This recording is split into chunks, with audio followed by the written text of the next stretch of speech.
Do you ever feel like you're drowning in appointments, short-staffed again, insurance limitations driving you crazy? This constant pressure can build into crippling anxiety and anger. You're not alone. Most physios feel these pressures, and the anxiety and anger builds up. But there's hope. I know some of you blame insurance companies.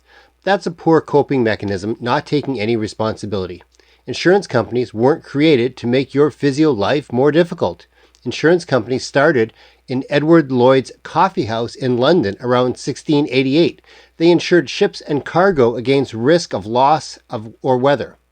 They were and still are in the business of making money. That's why they don't want to pay for your physio. I'll tell you what you can do. You need to take control of your anxiety and anger before it kills you. I was watching this psychiatrist who does brain scans. Being anxious and angry is bad for your brain. He talks about addressing the risk factors. I don't want dementia. I don't want to put my family through that.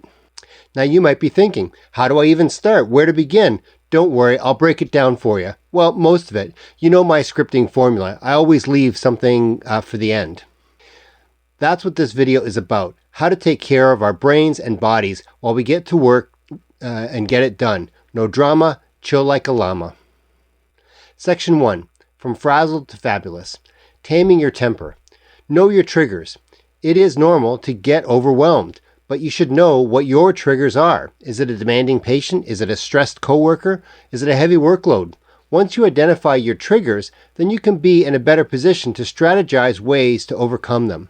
For example, I used to get anxious when treating patients with chronic pain.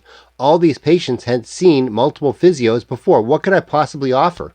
But by establishing an individual treatment plan addressing some specific functional loss that we agree on together, this let me set some realistic goals with them, and I could reduce my stress while enhancing their outcomes. Be prepared.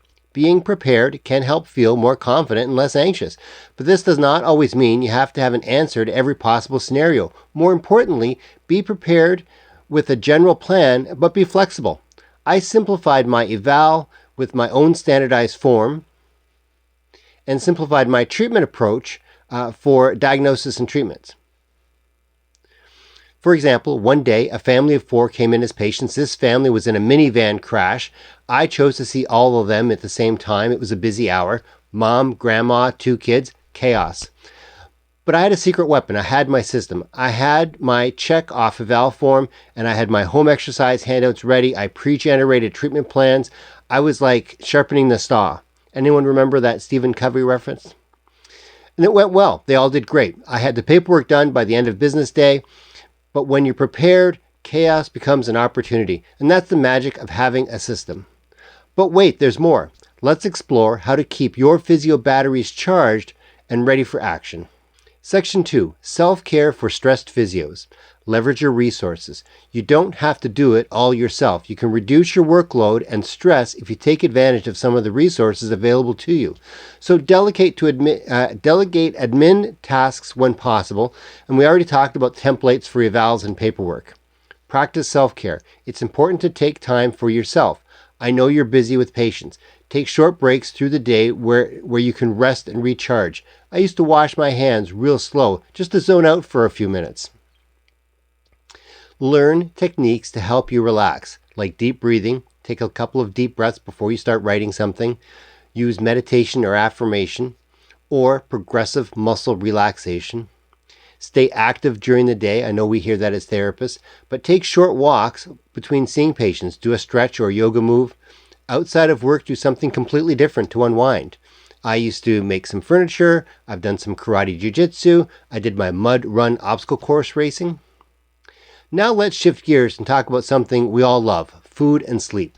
Trust me, this next part is delicious. Section 3.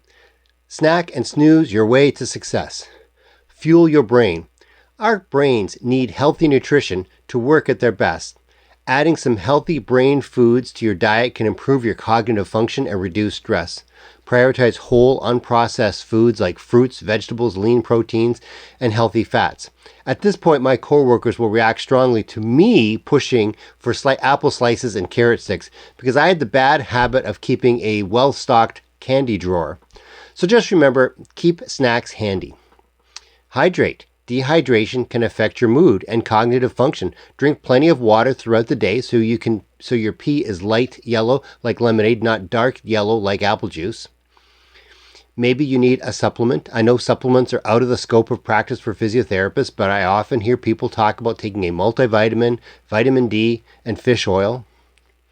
And don't skimp on the sleep. Sleep is essential for your physical and mental well-being.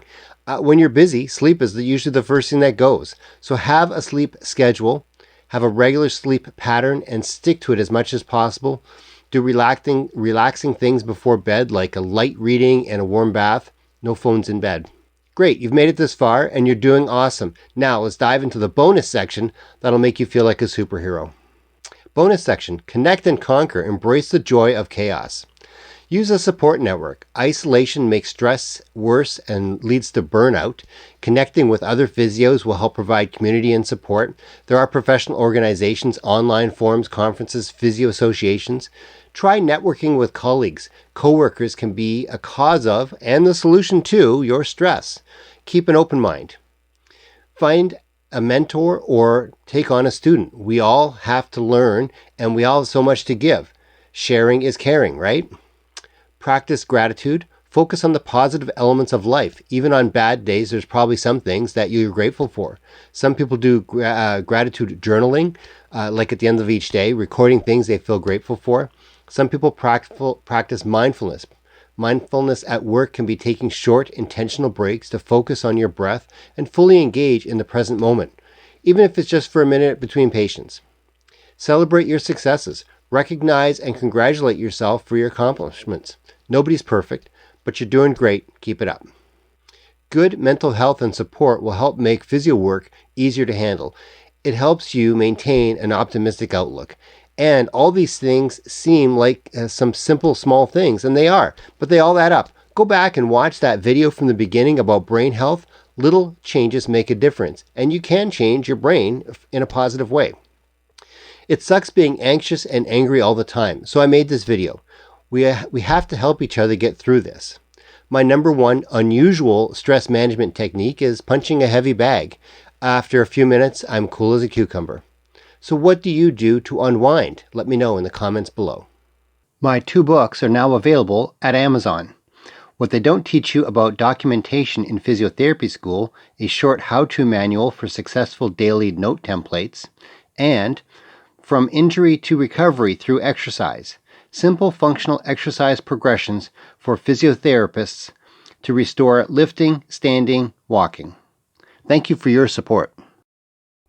Time for an amazing video adventure, this one right here, and subscribe to receive delightful surprises with every new release. Thank you.